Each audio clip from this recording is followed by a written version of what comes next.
Hello दोस्तों। आज की कहानी है बेटी कंपनी का ऑफ़र नहीं आया क्या। मेघा उठ जा, बेटा जन्मदिन का ढेरों बधाइयाँ। राजेश जी और शांति जी अपनी इकलौती बेटी मेघा को सुबह सुबह उठाते हुए उसके जन्मदिन की बधाई दे रहे थे। साथ में मेघा को मिला एक खूबसूरत सोने का सेट। राजेश जी उत्सुकता से पूछे, कैसा लगा मेरा बेटा को? बहुत सुंदर है पापा, बहुत ही सुंदर, मुझे बहुत पसंद आया। तभी मम्मी शांति जी बोली, चलो उठ जाओ, तैयार हो जाओ, मंदिर चलते हैं और उसके बाद आज मेज पर तेरी पसंद का आलू सब्जी, पूरी, हलवा, रायता, भरवा भिंडी और ढेर सारी चीज़ें तेरी पसंद का जो मैंने बनाई है। राजेश जी ने एक रिवाज ही जैसा बना दिया था कि बेटी के जन्मदिन पर उसे सोने का कुछ खरीद के देते, जिससे उसकी शादी का गहना भी तैयार हो जाए और बिटिया को भी हर साल उसके जन्मदिन का कुछ तोहफा भी हो जाए। एक मध्यम वर्ग परिवार के लिए ऐसा ही तो सोचता है, बेटियों के लिए सामान ऐसे ही तो जोड़ता है। जब मेधा हुई थी तब शांति जी चाहती थी कि उसे एक बेटा भी हो, लेकिन भगवान की मर्जी थी कि उन्हें मेघा के बाद कोई और बच्चे का सुख नहीं मिला। राजेश जी ने दिलासा देते हुए शांति जी को कहा, हमारी बेटी ही बेटा है, जितना लाड़ दुलार से पाला उतने ही संस्कार, हिम्मत और दुनिया के रस्मों रिवाज, आईना और रंग दिखाते हुए राजेश जी ने पाला था। मंदिर से आने के बाद जब खाने के मेज पर तीनों बैठे तो पापा ने कहा, आज अपने बर्थडे पे बिटिया रानी अपने हाथ से पापा को कुछ बनाकर नहीं खिलाएगी क्या? आज तो मेरा जन्मदिन है, आज तो मुझे बना बनाया सब कुछ मिलेगा, आपको तो मैं ज़िंदगी भर खिलाऊंगी।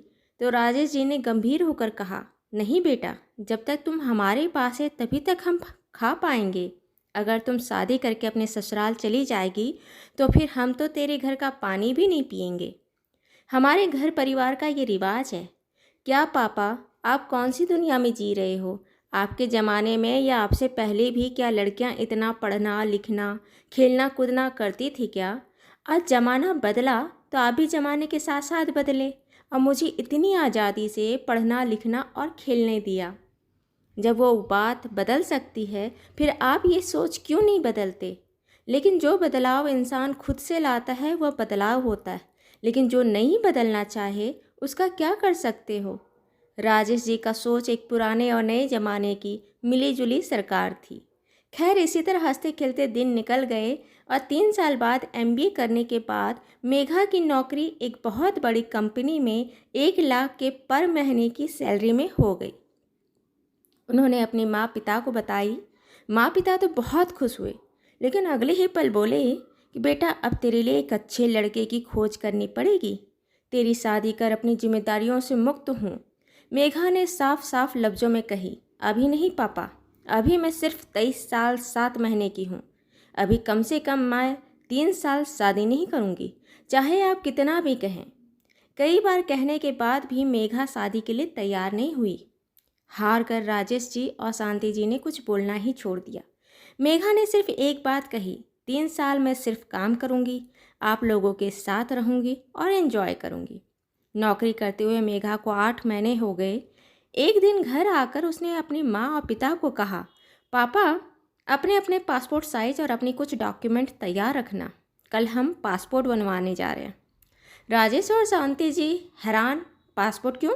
हमारे पासपोर्ट क्यों बनवा रही है? क्योंकि हम घूमने जा रहे हैं, मेघा राजेश जी के कंधे में झूलते हुए बोली। कहाँ? मेघा ने कहा, हम दुबई जा रहे हैं। 1 महीना तो पासपोर्ट बनने में लग जाएगा, उसके बाद हम अगले महीने दुबई जा रहे हैं। राजेश जी अपने पुराने संस्कारों की दुहाई देते हुए बोले, नहीं नहीं बेटा, तुम जो कमा रही हो उसे अपना जमा करके रखो, ये तुम्हारा पैसा है, हम बेटियों के पैसा खाएंगे क्या? अरे पापा, मैं पैसा खर्च नहीं कर रही हूँ। हमारी कंपनी में ऐसा ऑफ़र है कि अगर आप काम कर रहे हैं तो आप अपने पेरेंट्स को कहीं भी घूमने ले जाएं, उसका पैसा कंपनी देती है। तो मैंने सोचा क्यों ना आप लोग को दुबई ले चलूं। राजेश जी ने जब सुना कि यह कंपनी की तरफ से ऑफ़र है तो उन्होंने बोला, तब ठीक है, कोई दिक्कत नहीं है, तब तो हम चल सकते हैं। लेकिन अगर बेटी का पैसा होता तो हम तो नहीं ले सकते थे। तीनों दूसरे दिन ऑफिस जाकर पासपोर्ट का काम करवाएं। 20 दिन बाद पासपोर्ट बनकर घर आ गया।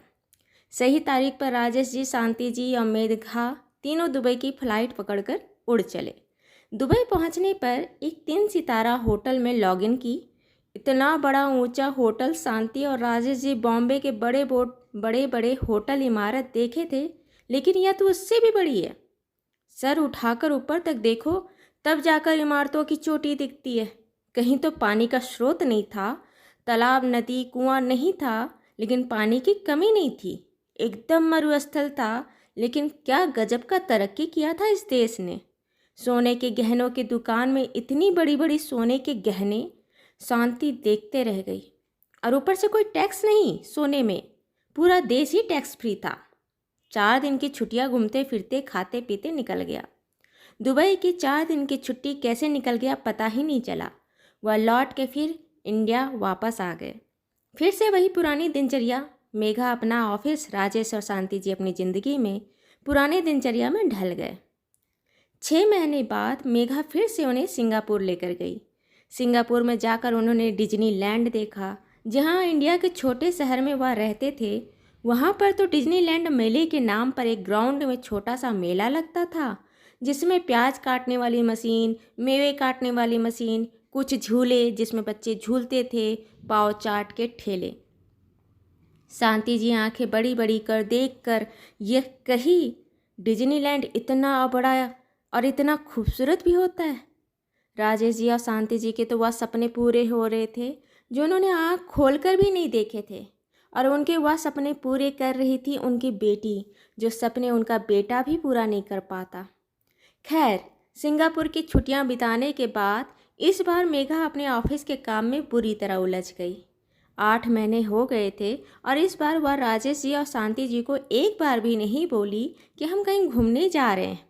एक दिन शांति जी बोली, बेटा तुम्हारी कंपनी में कोई नया ऑफ़र नहीं आया क्या?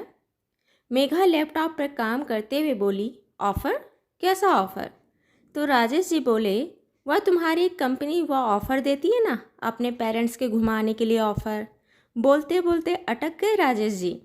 मेघा ने सर उठाकर राजेश जी और शांति जी को एक सरसरी नज़र से देखी, फिर थोड़ी हाथों में गन्ना की। अच्छा, 8-9 महीने हो गए हैं। ये क्या, मम्मी को कहीं लेकर नहीं गई?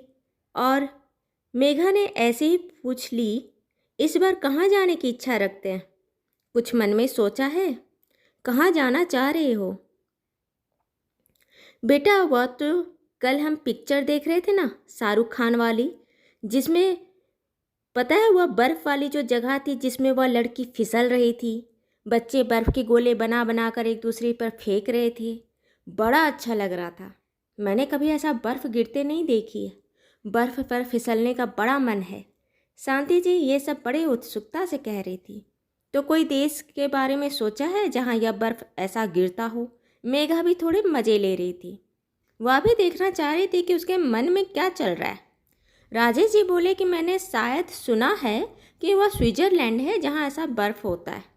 और पता है, मैंने तो कुछ फिल्मों में पैरों पर कुछ लकड़ी का डंडा बांधकर और 2 लकड़ी का डंडा हाथ में लेकर भी फिसलते हुए देखा है।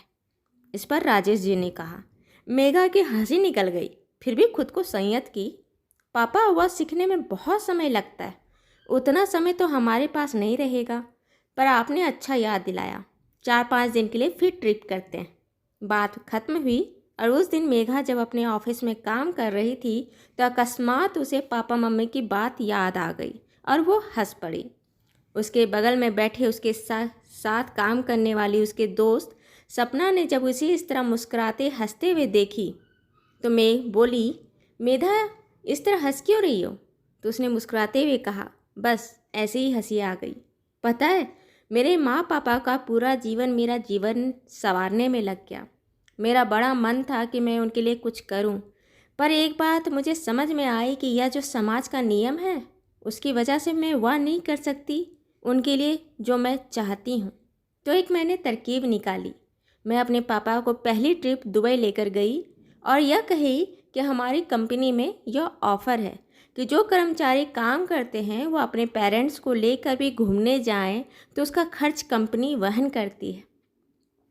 सही बताऊं, वह हंसी खुशी मान गए। आज पता है, वह कह रहे थे, बेटा तुम्हारी कंपनी में कोई ऑफ़र नहीं आया क्या?